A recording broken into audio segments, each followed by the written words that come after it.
Lyst's vision is to create the leading platform every fashion shopper uses to decide what to buy.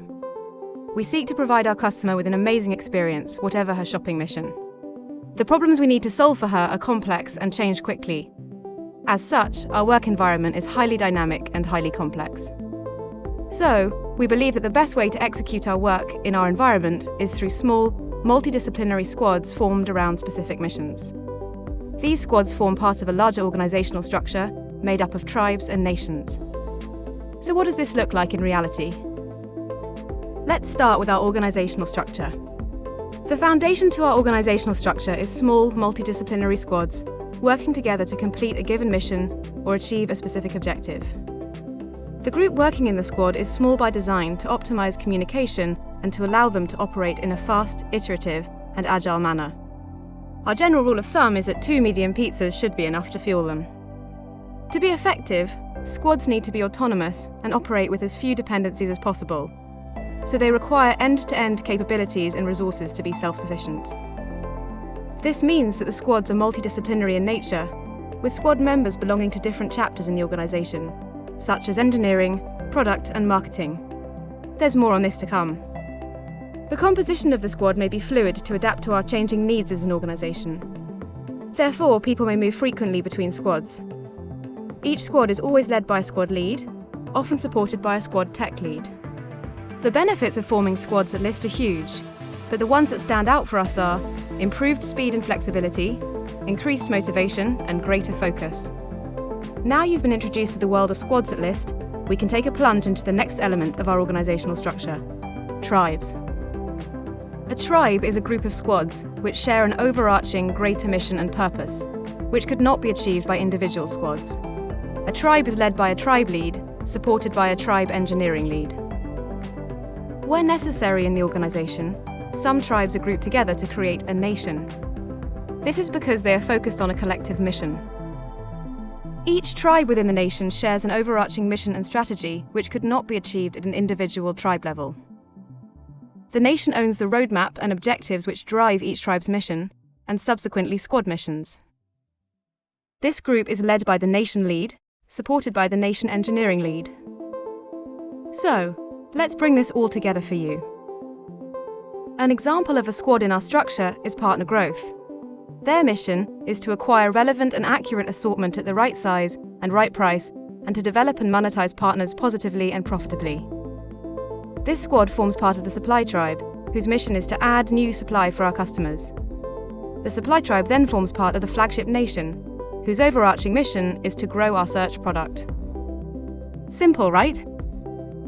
Okay, so our org structure doesn't stop there. What we've talked through so far are the core elements of our structure which are focused on delivering the company's overall mission and strategy. What's next is how we structure the different disciplines and areas of expertise that are fundamental to the makeup of each squad. As we talked through earlier, our squads are multidisciplinary, which means that each squad member may practice a different discipline and have a different area of expertise. Let's draw out a great example for you now.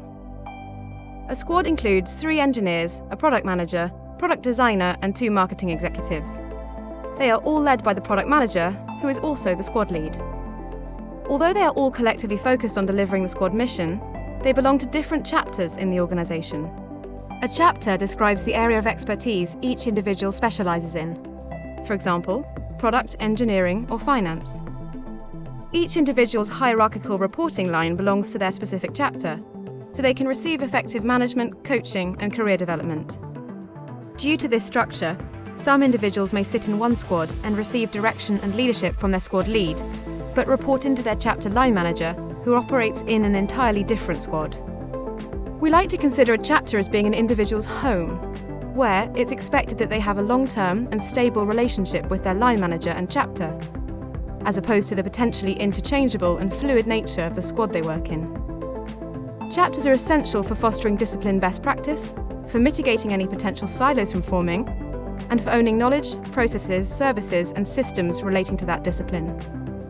Each chapter is led by a chapter lead and represented at the leadership level by different leadership team members.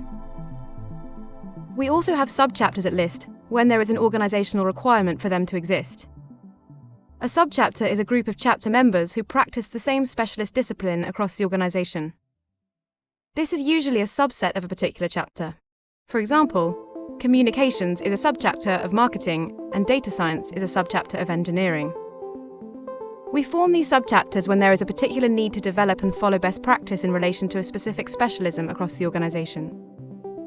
We believe subchapters allow us to further foster discipline best practice and knowledge sharing. They will also own the relevant knowledge, processes, services and systems related to their specific subset of the chapter. Individuals who belong to a subchapter each have a reporting line which belongs to the same subchapter. This group of people is led by the subchapter lead. There is one final element to our organisational structure: programs. We created programs to tackle particular areas of BAU work which need input and ownership from a group of individuals across the organisation, but not 100% of their time. The nature of this work means no specific squad is accountable for its delivery, as the scope of the work is either ongoing in nature, such as protecting our data privacy, or reactive and time-bound in order to deliver a resolution to a specific issue, such as resolving concerns with SEO performance.